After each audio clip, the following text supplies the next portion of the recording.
you're wondering what is a sound about, why is there a kangaroo on this thing, what could this possibly be? Well, you can see Sony, so it's probably not an Australian-made product, and it's not. This is the American version of the very first Walkman. If you know anything about Walkmans, the model numbers were always WM. Well, in this case, TPS is the model, and this is, as you're going to see, one that's pretty familiar looking, even if you haven't seen Guardians of the Galaxy. So this one is in the original box, pretty amazing, from 1979, 1980. This was introduced, I think, August of 79. This even has the free tape offer inside, which I'll show you, although I don't actually have the free tape. 51217, serial number, that's important. You'll see why in a moment. The back of the box is not the happiest that I've seen, but still, it's all intact. Let's have a look inside.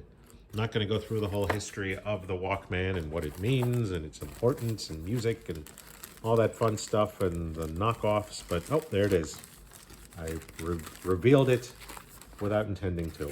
But here, we'll look at this other stuff first. Actually, this guy saved everything, as they say.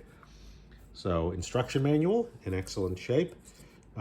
This is the receipt, and I'm not going to parlay it, play it out, because I don't want you to see the guy's name and everything, but here, if we come in from the top, you can see that he paid $185 for this thing, which, you know, is not chump change even now, especially back then. This was from a store called B&B Appliance, and I'll put a commercial for them here at the end of this. Well, you'll see. They nice place. It was a chain here in Northeast Ohio, and it's sold to him by Bob just before Halloween, 1980. So that's pretty cool. And then, well, I'm not going to bother trying to show you all the things on it. Anyhow, you got the receipt. There's the receipt. And then this came with Sony cassette tapes, full color sound, and that's because they had different varieties. So they're telling you, look, this thing's not going to record for you, which probably confused some people, but these are the different tapes you can buy for your home recorder. I don't know how Sony blank tapes have held up from this era in modern times. I know TDK and Maxell tapes have held up pretty well, but I don't know about Sony. I'd be curious. I've never heard anything bad about them, but they don't seem to be sought after the way TDK and Maxell tapes are. So this is, oh, buy 5 Sony audio cassettes, we'll send you one free. Buy 10, we'll send you 3. Well, this guy didn't do that. I should copy this and send it. Oh no, it expired in 1981. Like everything. Let's see, this is the communication. Now this is interesting, Sony Office products, because this tape, this Walkman, here, I'll get to this in a moment. Why you're wondering, why is this Sony Office products? Well, you know, micro cassette recorders for dictation, recording meetings and stuff. You know, this is before iPhones, where we could sit in a meeting and just look at our iPhone and not pay attention. This is a transcription unit, you know, where they would have a typing pool and everything like that. And then there's these. And you're probably thinking, well, that looks familiar. All right, so I'll come back to that in a few minutes.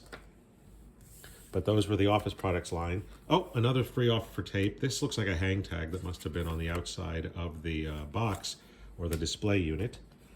The warranty information. This might have the safeguards in it as well. Let's see. With the comical... No, it's just a list of service centers. The service network, which was pretty extensive back then.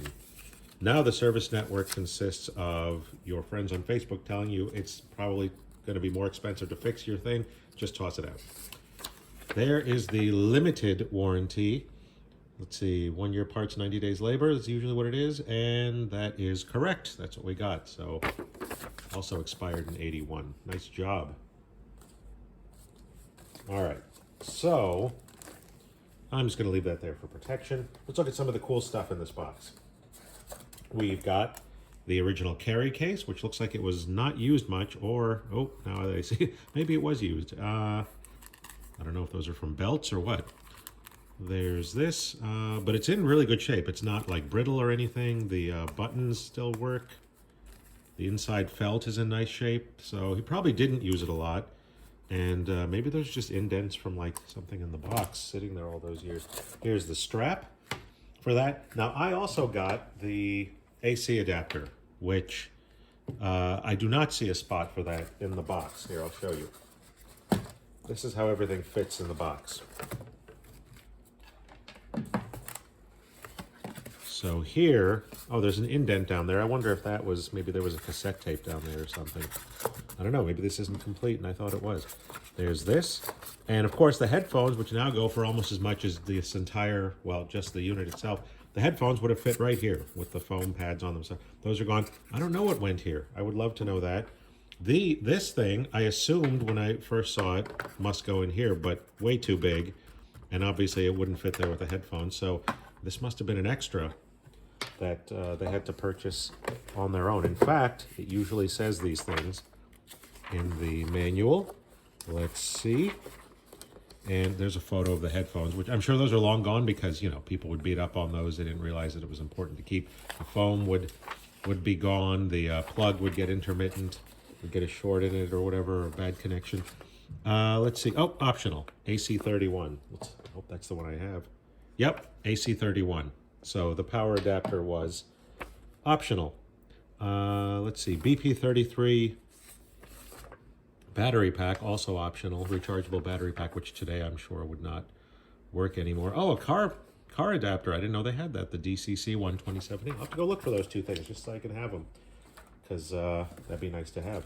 Okay, so now let's look at the actual tape deck itself. Shall we?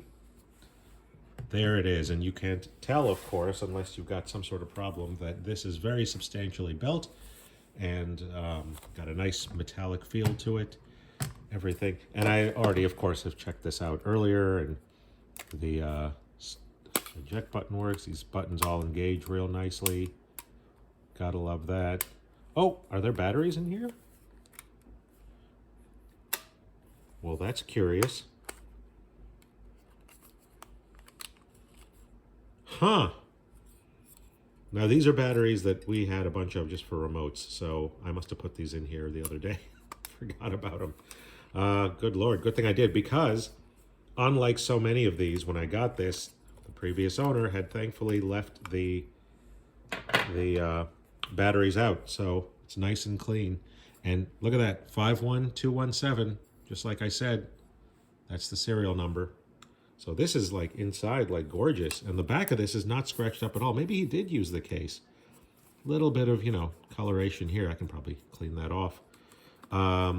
As usual, though, there's no movement here. So it's going to need belts, which I will get to and put in a future video. But there is the hotline button. You know, you and your friend could be listening. You need to talk to each other. Boom, hit that. There's a little mic here. And then you could say, hey, man, do you like this album? Do you have another tape? You know, you want to go get something to eat? Like that. Dual volume controls for left and right. They didn't have one volume control track that could do stereo. I'll explain what I'm talking about in a moment. There's the DC in. You've already seen the back. The bottom just has the usual information on the model and the power. And then, what was it? There was one last thing I need. Oh yeah, this side. Can you tell? There is a high or low tone control. So, pretty familiar to anyone who's ever used a Walkman if you've never seen that first one. And now you're going to think, well, look at that. I didn't know it came in silver. Well, it didn't. If you can read TPS-L2, TCM-600. Got a tape counter here, no counter here. Stereo does not say stereo because this one isn't. Cassette quarter, cassette player. So you probably, if you're watching this, if you've made it this far into the video, you already knew a lot of this, but rarely do they see these side by side. So this is the recorder, the TCM-600, taking off from the TCM-100, and pretty much, I believe, the same as the BM12 that was in this catalog earlier that I was showing you. Standard portable dictating unit, one-handed operation and a pocket-sized machine. This one is being called full featured machine. I don't know the exact difference between the 15 and the 12. They are definitely different. And this looks a little like the WM3 Walkman. I think WM3, maybe WM2. One of the first models, like after this, second generation Walkman. If memory serves, one of them looks just like that. So it must have been based on that, and that's kind of what I'm getting at. This, the chairman of Sony, he had a much nicer unit than this for listening on flights with a Walkman stereo headphones. And it was, but it was a big unit. It wasn't small like this. And he said, let's make something like this that just plays, that's smaller. So the engineers took this unit and engineered it down to this. So they removed the counter. They put in a stereo head because you want to listen to your music in stereo if you can. And the volume, this is mono. This is only one channel, and that's easy to track. They didn't have one of these that could do two channels, turn them both up and down at the same time. So that's why we've got this. But you'll see the buttons are all very similar, close together, same functions. The DC in is in the same spot. And back here, there is no tone control. But you do have a strap handle there. This one doesn't have for the strap. Up here, they changed things up a bit. The pause, they removed this record button, which would, when you hit this on this unit, of course, would activate either the built-in mic or this microphone input if you had it. On this, it does the same thing. It activates this mic since there's no microphone input. And these two headphone jacks ended up being used, one for, well, I don't know which, I don't know exactly how they do it, but here you got an earphone jack, here you got a mic jack. Here's a remote jack so that you can stop, start as needed. The red light for operation, same thing on both. This was to speed up playback. If you're dictating, if you're listening back to something as dictation, so you're typing a letter, you don't want to have to sit there all day if you don't need to, so you would speed it up. But you can probably already tell the, what would that be? The width, depth?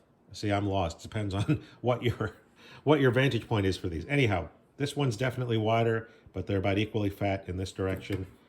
This direction, they're, well, are they similar width? No, see, the actual Walkman is a little wider. They had to widen this, I'm going to assume, for the stereo, the two volume controls. But other than that, they are pretty much the same unit, the same size. Yeah, that way they measure pretty much the same. So there you have it. That's a look at the very first Walkman and its big brother that gave rise to it, big sister, what have you, whatever you like. And they're both very cool looking units. They both need belts. So whenever I get to that, I'll put that into a future video that, hey, look, I got them both working. And then that'll be just in time for me to lose interest in cassettes and, go back to reel-to-reels or something. Okay, hope you enjoyed this video.